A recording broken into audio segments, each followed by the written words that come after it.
കർത്താവിൻ്റെ അതിവിശുദ്ധ നാമം വാഴ്ത്തപ്പെടുമാറാകട്ടെ. സംഖ്യാപുസ്തകം 22-ാമത്തെ അധ്യായം അതിൻ്റെ 34-ാമത്തെ വാക്യത്തിൽ നാം ഇങ്ങനെ വായിക്കുന്നു: ഞാൻ പാപം ചെയ്തിരിക്കുന്നു, നീ എനിക്ക് എതിരായി വഴിയിൽ നിന്നിരുന്നു എന്ന് ഞാൻ അറിഞ്ഞില്ല. ഇന്ന് നിനക്ക് അനിഷ്ടമെന്ന് വരികിൽ ഞാൻ മടങ്ങിപ്പോയിക്കൊള്ളാം എന്ന് പറഞ്ഞു എന്ന് കാണുന്നത്. പ്രിയ ദൈവമക്കളെ, നമുക്ക് അറിയാം, ഇസ്രായേൽ ജനങ്ങളെ ദൈവം ഒരുപാട് സ്നേഹിച്ചു. പക്ഷേ ഈ ഇസ്രായേൽ ജനങ്ങളിടയിൽ ബിലയാം എന്ന് പറയുന്ന ഒരു പ്രവാചകനെ ദൈവം എഴുപ്പിച്ചിട്ടുണ്ടായിരുന്നു. അപ്പം ഈ ബിലയാം എന്ത് പറയുന്നോ അത് സംഭവിക്കും. പക്ഷേ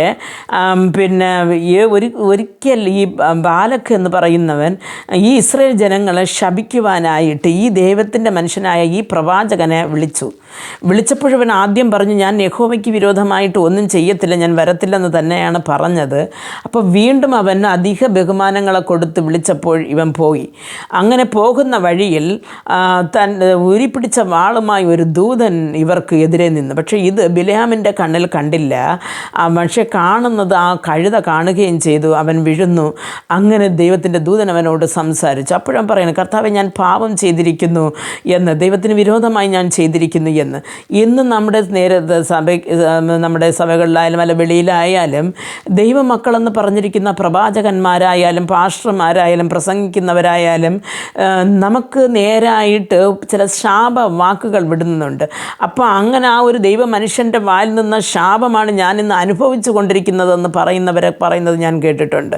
പക്ഷേ പ്രിയ ദൈവ പൈതലേ, അങ്ങനെ ഒരു ദൈവ പൈതലിൻ്റെ വായിൽ നിന്നൊരു ശാപവാക്ക് വന്നാലും നമ്മൾ അത്, അല്ലെങ്കിൽ കേൾക്കുന്ന ആരായാലും ദൈവകൃപയിൽ, ദൈവനീതിയിൽ, ദൈവകൽപ്പനകൾ അനുസരിച്ച് നിൽക്കുന്ന ഒരു വ്യക്തിയാണെങ്കിൽ അവൻ്റെ സ്വന്തം ജനത്തെ കാത്തതുപോലെ നമ്മളെയും കാക്കും. ആ ശാപങ്ങളൊന്നും നമ്മൾക്ക് വരാതിരിക്കുവാൻ ദൈവം കാത്തുകൊള്ളും. അതുമല്ല, ശപിക്കുന്ന അവരെ തടഞ്ഞു നിർത്തുവാനും കർത്താവ് വലിയവനാണ്. അതുകൊണ്ട് പ്രിയ ദൈവമക്കളെ, നാം നമ്മുടെ വായിൽ നിന്ന് ദൈവത്തെ സ്തുതിക്കുന്ന നാം അടുത്തവർക്ക് നേരായിട്ട് ശാപവാക്കുകൾ വരാതെ വണ്ണം നമ്മുടെ നാവുകളെ കർത്താവ് സൂക്ഷിപ്പാൻ തക്കവണ്ണം നമുക്ക് പ്രാർത്ഥിക്കാം. ഞങ്ങൾ അതിവാത്സല്യമായി സ്നേഹിച്ച് വഴി നടത്തുന്ന സ്വർഗസ്ഥ പിതാവേ, കർത്താവേ, ഈ ലോകത്തിലെ ഓരോ മനുഷ്യനും അങ്ങയുടേതാണല്ലോ കർത്താവേ.